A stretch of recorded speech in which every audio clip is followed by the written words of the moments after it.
Je suis venu aux journées portes ouvertes, ça m'a beaucoup intéressé. Surtout que les études supérieures ne sont pas trop accessibles pour les bacs pro. Donc c'est une manière, c'est une chance en fait d'avoir trouvé cette prépa. La première année, on revoit toutes les bases, donc c'est une chance pour nous. Sinon, ça demande un sens de l'organisation, vraiment. Et c'est vrai que le rythme est soutenu, donc il faut vraiment s'accrocher. Il faut savoir gérer son temps et définir ses priorités. En premier, c'est la prépa, donc le travail et être à jour et s'organiser. Et même s'avancer. Et puis on peut s'attribuer du temps pour soi. C'est pas, on a quand même une vie avec la prépa, mais moins qu'en bac pro. La classe préparatoire réservée aux bacheliers professionnels tertiaires du lycée Jean Perrin est une classe qui accueille exclusivement des élèves bacheliers professionnels, donc du tertiaire. Pendant 3 ans, nous allons préparer les élèves à intégrer les grandes écoles de commerce. Et nous avons avant tout besoin d'élèves qui ont envie de se projeter sur leur avenir et qui n'ont pas forcément, jusqu'à présent, connu des résultats brillants. C'est ce qui fait la spécificité de cette classe préparatoire au lycée Jean Perrin. Nous, ce qu'on attend de nos étudiants, notamment en première année, c'est une bonne volonté, c'est une certaine intégrité. On va être extrêmement vigilant sur les retards, sur les absences, ce genre de choses-là qui disparaissent très vite lorsqu'on comprend comment fonctionne la classe préparatoire. À l'issue des 3 années de préparation, les élèves ont parfaitement récupéré tout leur retard.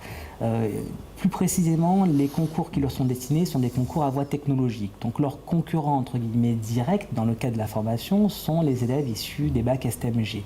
Tous nos candidats ont intégré les écoles de commerce. Il n'y a plus d'étiquette bac pro. Il y a une étiquette classe préparatoire ECT.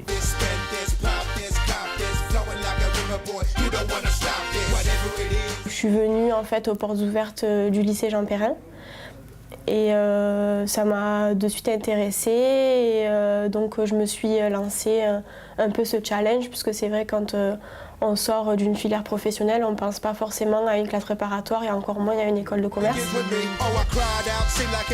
Au tout début, ça a été très difficile. Venant de bac pro, la charge de travail, c'était vraiment quelque chose qui m'a surpris.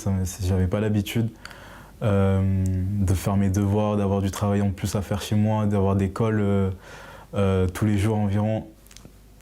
Au début, ça a été vraiment difficile. Je voulais même abandonner. Mais j'en ai parlé avec mes profs, ils m'ont persuadé de continuer. Et du coup, mes 3 années sont beaucoup mieux passées après. J'étais toujours dans les 3 premiers de la classe. Il est clair qu'il y aura toujours des différences entre les élèves, mais ce qui permet de pallier, on va dire, les gens qui sont plus doués que d'autres, c'est vraiment le travail, c'est l'organisation, le travail et la motivation. Et c'est très important. La période des concours, donc c'est 3 semaines de contrôle de devoirs surveillés, donc c'est assez lourd. 4 heures le matin, 4 heures l'après-midi, où on recommence 2, 3, voire 4 fois les mêmes matières. Donc c'est assez stressant, mais on est super bien préparé pendant 3 ans, donc finalement il n'y a aucune surprise. Il fallait juste avoir de la patience et s'y tenir. C'est vrai que j'ai eu du mal avec cette idée de baccalauréat professionnel, mais c'est vrai qu'avec le recul, j'en suis fier finalement, c'est devenu une force. Ce parcours est devenu une force, concrètement, parce que je ne m'attendais absolument pas à intégrer une école de commerce aujourd'hui.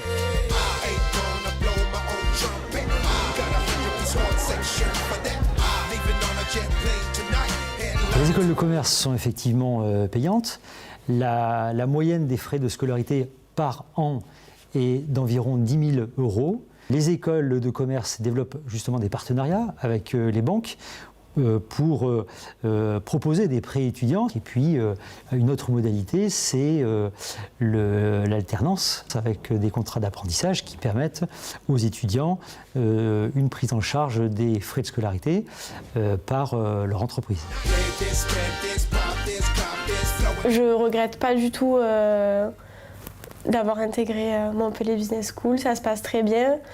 Je travaille à côté de l'école. J'ai pu vraiment m'épanouir depuis ces quelques mois que j'y suis.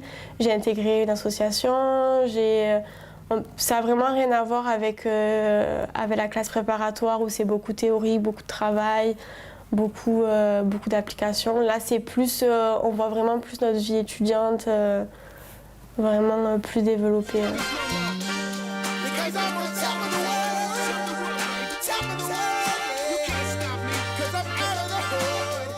Concernant mon avenir professionnel, j'ai pas vraiment encore d'idée. J'aimerais travailler dans l'audit. J'ai plusieurs directions, oui, les ressources humaines, la finance, marketing. Je pense me diriger dans le marketing. Pour l'instant, je vise à faire un master en supply chain development. En fait, c'est tout ce qui est gestion de la logistique en entreprise, aussi bien en approvisionnement qu'en distribution, parce que c'est un réel rapport avec mon projet d'entreprise future, qui serait d'ouvrir une entreprise dans le e-commerce. On vous donnera dans cette classe préparatoire tous les outils pour vous aider à atteindre vos objectifs et vos ambitions. Donc, croyez en vous.